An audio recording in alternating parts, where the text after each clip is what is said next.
Salve, salve pessoal, para quem está chegando no canal agora, esse é o canal do Professor Poiato.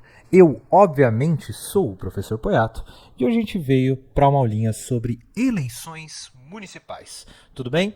É claro, as eleições estão chegando, a gente sabe a importância, todo dia tem um vereador novo fazendo campanha agora na porta da nossa casa, a briga para prefeito está estourando.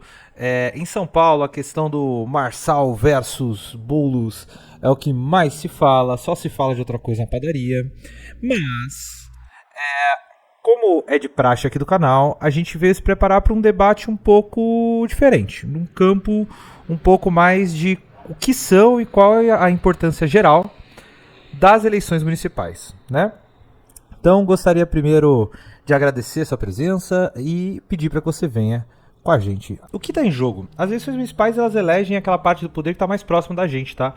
O prefeito, o vereador, eles estão ligados ao nosso dia a dia e as decisões dele de saúde, educação, segurança estão ligadas diretamente à nossa vida. De todos os poderes, ele pode ser de longe considerado aquele que tem mais contato direto com as pessoas. Por isso, as eleições municipais costumam ser tão importantes. Elas são eleições marcantes porque a decisão do munícipe é aquela que vai marcar as questões da sua vida, né? Você vai sair na porta e vai dar diretamente, com a consequência direta da capacidade de um gestor municipal, né? Seja numa camada de vereadores, seja do prefeito de plantão. Tudo bem? E qual é o ciclo de uma eleição municipal, né? Uma eleição municipal ela acontece de 4 em 4 anos, ela faz parte do ciclo democrático brasileiro que acontece de 2 em 2, né? Tem ano com eleição a nível municipal, tem ano com eleição a nível estadual e federal.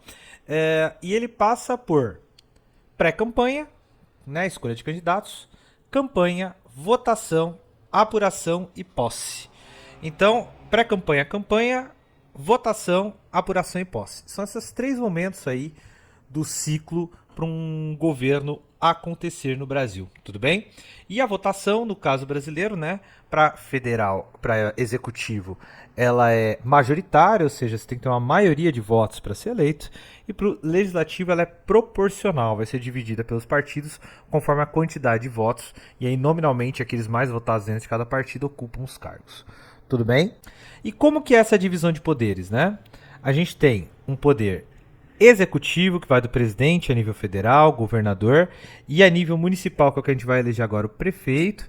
Então o prefeito ele manda só na cidade, o governador manda nesse conjunto de cidades que são os estados, e o presidente comanda a federação, tudo bem? No legislativo, você tem o senador, ou deputado federal, o deputado estadual e o vereador, fazendo a Câmara Legislativa ali acontecer, né? E no judiciário a gente tem juiz, desembargador e ministro federal e juiz e desembargador estadual. Não tem poder judiciário a nível municipal. Tudo bem? Então, nessa eleição está em jogo quem? Prefeitos e vereadores. Essa escala aqui do municipalista do poder. Tudo bem? Bem, e qual que é a colocação dos especialistas sobre a questão da eleição municipal? Especialistas destacam que as eleições municipais são a base da democracia representativa, onde as políticas públicas têm impacto no dia a dia. Gente, se tem um lugar onde a eleição acaba sendo marcante para as pessoas, é no município. Como eu disse lá na abertura, e os especialistas acabaram retomando aqui, a decisão de um prefeito ela é muito marcante para o dia a dia de uma pessoa. Por isso, o poder municipal é aquele mais próximo e é aquele onde a democracia acaba se valorizando ou, em alguns casos, se enterrando de vez, né? Quais são os principais atores das eleições municipais? Candidatos, que é obviamente quem quer ser eleito. Eleitores, que é quem vota nos candidatos. TSE e TRE, que é quem organiza as eleições no Brasil. Partidos, que é quem organiza os grupos ideológicos e principalmente os grupos de poder, quem quer ter poder ou quem tem poder, né? Movimentos sociais, que vão empurrar as eleições para um lado ou para o outro, né? Que a sociedade civil é organizada. Identidades. A gente fala muito que as eleições não são identitárias. Elas são identitárias para Dedéu, tudo bem? É sobre identificação, são vontades, desejos, né? Então as identidades dentro de uma cidade elas vão ser mobilizadas numa eleição, tudo bem? E infelizmente, no caso das eleições municipais brasileiras, é um poder local altamente concentrado e pessoalista, né? O prefeito, às vezes, ele muda de partido 10 vezes durante a carreira, mas ele continua sendo eleito prefeito, vereador, a mesma coisa. Porque é uma eleição que no Brasil tem a característica de votarem na pessoa e não na ideia. Se confiar na pessoa e não nas suas ideias. Isso é uma confusão bastante comum no Brasil. Eu, particularmente, acho bastante danosa, né? Eu acho que a gente tem que olhar o partido, tem que olhar as ideias de administração pública, né? Mas é uma característica das eleições municipais no Brasil as pessoas votarem olhando a pessoa, né? A pessoalidade, concentrando o poder, refletindo os passados antidemocráticos e ditatoriais que a gente teve de poder concentrado em uma ou outra figura. Isso vai minar a democracia enquanto valor no próprio país, né? Conceito-chave. Primeira coisa, primeiro conceito importante para falar de eleição no Brasil: participação. É a ideia de que as pessoas participam da decisão pública, né? Representatividade é uma ideia que, uma vez que se elege uma massa de gente, ela vai representar você. Ah, mais isso, mais aquilo. Gente, para quem é marxista, por exemplo, você fala que essa representatividade ela está corroída pela ideologia. Uma vez que a ideologia dominante faz com que você vote em pessoas que vão contra os seus próprios interesses, né? Um servidor público votar num cara que está falando de privatizar o próprio serviço dele. Isso acontece muito, né? Um trabalhador votando num cara que está falando de diminuir salário. Isso acontece e muito. Então a representatividade aqui, para quem é dessa área de uma teoria mais crítica, ela já defende que a ideologia destrói essa representatividade. Mas a ideia é que a nossa democracia ela é representativa. Alguém está lá no meu lugar exercendo poder porque eu votei nele. Tudo bem? Gestão, porque gestão não é só o período que um cara está lá na frente, é o que é feito na administração pública, né? O cara tem a prefeitura na mão. O que ele vai fazer a partir disso? Né? Democracia local, que é a capacidade desses vários locais do Brasil de se organizarem democraticamente. E no Brasil a gente tem três conceitos importantes para as eleições municipais, que são bem tristes, na verdade, que é o conceito de pessoalidade. O pessoal ele acaba sendo maior que o público, e a definição histórica que isso acaba acontecendo por conta da Primeira República e do poder dos coronéis foi o coronelismo, né? O poder pessoal do coronel era maior do que o poder da coisa pública. Então ele acabava ali tomando o Estado de assalto para si, forçando as pessoas a votar nele e tal, né, o voto de cabresto, aquela história toda. E infelizmente isso não acabou, tá?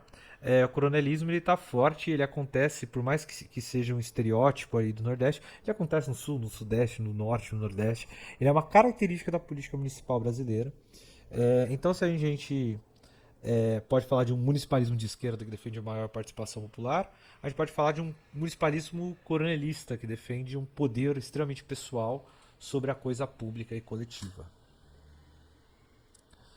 Então, relação entre poderes municipais aqui são tendências, tá? Sociais, como as coisas tendem a acontecer no Brasil, tá? Menor tendência a desalinhamento.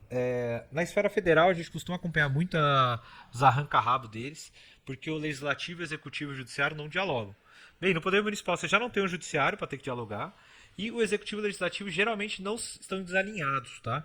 Existe uma tendência ali pela forma como a verba funciona, como a política acontece, número menor de pessoas também, de um maior alinhamento. Uma vez que uma gestão assuma, ela consegue implementar suas ideias sem grandes problemas, tudo bem? O prefeito executa a grana e o vereador fiscaliza. Então, existe uma diferença essa relação, né?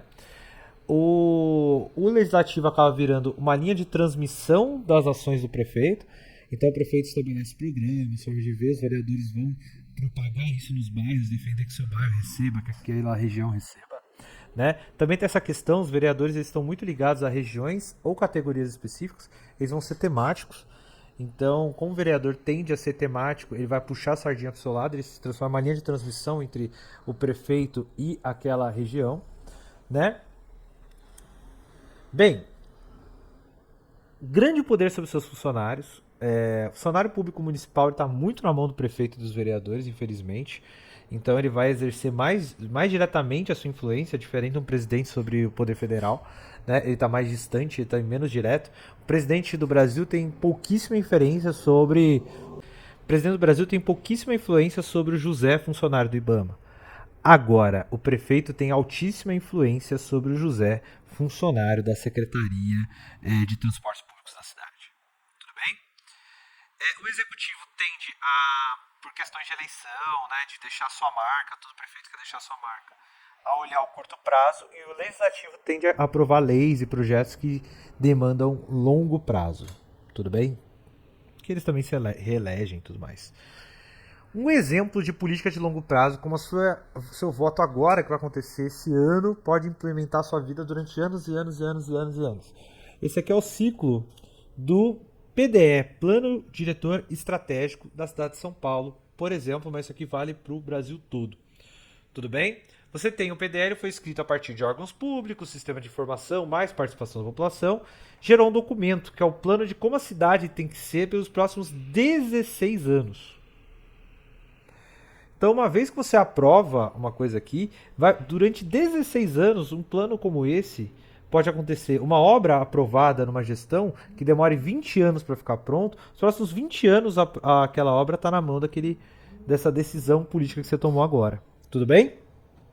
Isso vai gerar planos setoriais, que vão entrar lá nos planos de metas, todo prefeito um herda do outro, que vai virar grana gasta, que é plano plurianual, que é como que você vai gastar o dinheiro nos próximos 4 anos, lei de diretrizes orçamentárias, que é uma lei de para onde vai o dinheiro especificamente, e lei ordinária anual, que é todo ano falando onde que eu vou gastar minha grana. Isso vai virar o código de obras para ver o que pode ou não construir em cada área da cidade, lei de parcelamento urbano a mesma coisa, planos regionais para quem é uma cidade como São Paulo, que é absurdamente grande, os planos para os pedaços da cidade, até chegar em planejamento de bairro. Então veja bem, um grupo de prefeito e vereador que você elegeu para um mandato de 4 anos e um voto que você não pensou muito a respeito, decidiu como o seu bairro vai ser pelos próximos 15 anos. Como a cidade vai ser modelada para os próximos 20 anos. Então, uma decisão que você tome agora, numa eleição municipal, ela tem um impacto muito longo na vida pública. Tudo bem? Então, é isso. Se você gostou desse conteúdo sobre eleições municipais num ponto mais geral, qual que é o impacto delas na sua vida, curte, deixe o seu like, compartilha e não esquece de se inscrever no canal e deixar ali no sininho para receber as notificações.